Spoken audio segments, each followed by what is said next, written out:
Sebelum membuat jurnal book PAUD, kita sebagai orang tua harus tahu apa sih arti dari PAUD sendiri.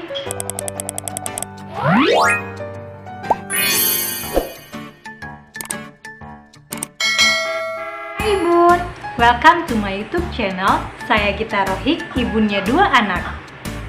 Fungsi dan tujuannya, materi apa saja yang diajarkan pada anak, usia berapa anak PAUD, standar tingkat pencapaian perkembangan anak usia dini atau STPPA.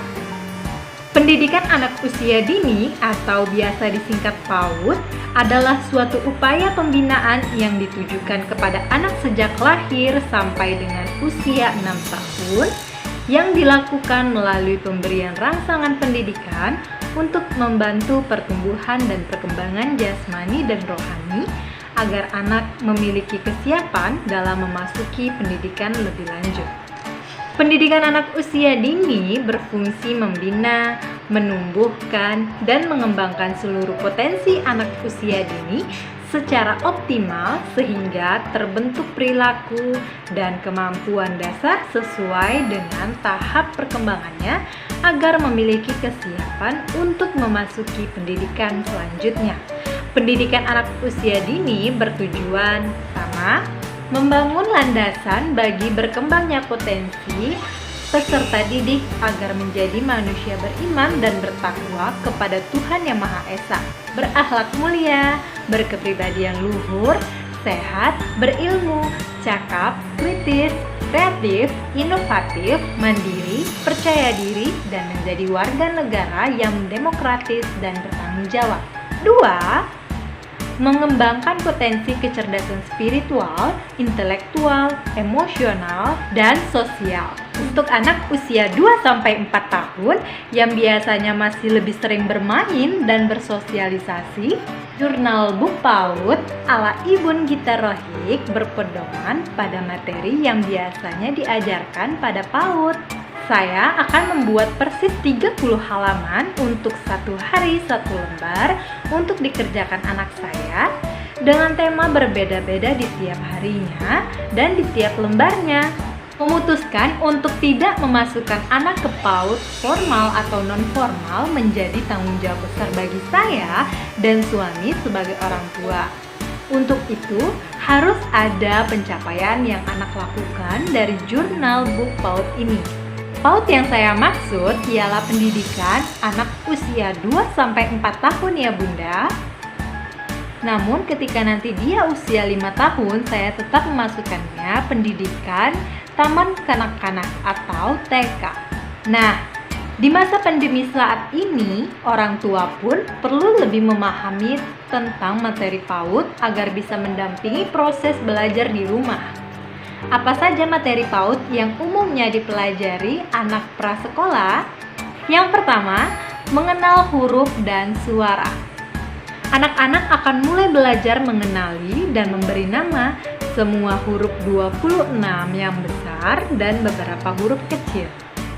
Jangan terlalu memaksa anak sebab pada dasarnya huruf kecil memang lebih sulit dipelajari pada anak usia ini.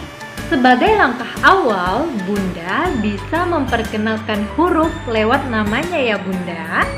Selain itu, anak usia prasekolah juga akan mempelajari hubungan antar huruf dan bunyi. Di rumah, Bunda bisa memperkenalkan huruf melalui permainan seperti magnet alfabet yang bisa ditempel di kulkas. Biarkan anak mengenal huruf dengan perlahan dan dengan cara menyenangkan. Misalnya sambil bernyanyi lagu A, B, C, D, E, F, G. Kecintaan pada bahasa, membaca, dan buku dimulai dari rumah. Jadi, doronglah kebiasaan ini dengan membaca buku bersama si kecil secara teratur. Salah satu hal penting yang menakjubkan yang dapat dilakukan orang tua adalah membacakan buku untuk anak setiap harinya. Yang kedua, warna, bentuk, dan bagian tubuh. Salah satu materi PAUD lain yang akan dipelajari anak usia prasekolah yakni tentang nama warna, bentuk dasar, dan bagian tubuh. Saat belajar di rumah, Bunda bisa mulai mengenalkan warna sejak dini melalui pertanyaan kecil. Misalnya dengan mengajak anak bermain sambil menyebutkan warna-warna mainannya. Sementara itu, untuk mempelajari bentuk, Bunda juga bisa memanfaatkan benda-benda yang ada di rumah. Manfaatkan lingkungan sekitar ya Bunda, agar anak semakin tertarik. Anak prasekolah umumnya akan lebih senang diajarkan belajar sambil bermain, termasuk untuk mengenal tentang bagian tubuh. Bunda dapat mengajaknya mempelajari tubuhnya sendiri. Ketiga, angka dan berhitung. Sebagian besar di materi PAUD terkait angka, yakni mempelajari seperti apa angka 0 sampai 10. Sementara itu, menghitung adalah keterampilan terpisah yang dimulai dengan menghafal urutan angka. Untuk proses belajar di rumah, cobalah untuk menyebutkan angka yang ada di sekitar rumah dan meminta anak untuk mengikutinya. Misalnya, angka yang ada di buku, iklan televisi, atau mungkin mainannya. Bunda juga bisa menghitung objek sehari-hari yang ada di rumah bersama-sama, seperti tangga naik ke atas, krayon yang di dalam kotak, dan balok yang di lantai. Keempat, menggunakan gunting, menggambar, dan mewarnai. Sebelum masuk TK, akan lebih baik jika anak sudah bisa memotong dan menggunting. Ini merupakan proses perkembangan koordinasi tangan dan matanya. Sementara itu, untuk melatih keterampilan motorik halus, anak bisa dilatih untuk mulai menggambar dan mewarnai yang lebih dari sekedar coretan. Anak juga bisa mulai dilatih belajar menggunakan pensil, kuas, dan lem. Gak perlu, sediakan krayon dan spidol berukuran besar ya Bunda. Dengan belajar menggenggam, anak akan melatih otot yang ada di jarinya. Yang kelima, bersosialisasi. Mengembangkan keterampilan sosial penting diterapkan sebelum anak masuk fase TK.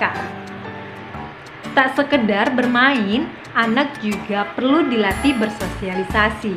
Misalnya, melatih anak berbagi, bekerja sama, mengantri, berpartisipasi dalam kegiatan kelompok, dan mengikuti arahan sederhana, serta menyampaikan keinginannya. Nantinya, saat TK, anak akan mulai mandiri di sekolah sehingga ia harus bisa menyampaikan keinginannya dan meminta bantuan. Bunda bisa melatih interaksi sosial dan mengenalkan tanggung jawab di rumah ya, yaitu dengan melatih anak konsisten dengan aturan yang ada. Misalnya, perkenalkan anak dengan aturan merapikan tempat tidur atau menyimpan mainannya. Biarkan si kecil berlatih bertanggung jawab untuk bersih-bersih dan merapikan sendiri benda miliknya. Jangan lupa ajarkan juga tentang sopan santun dan bagaimana cara berbicara dengan orang yang lebih tua.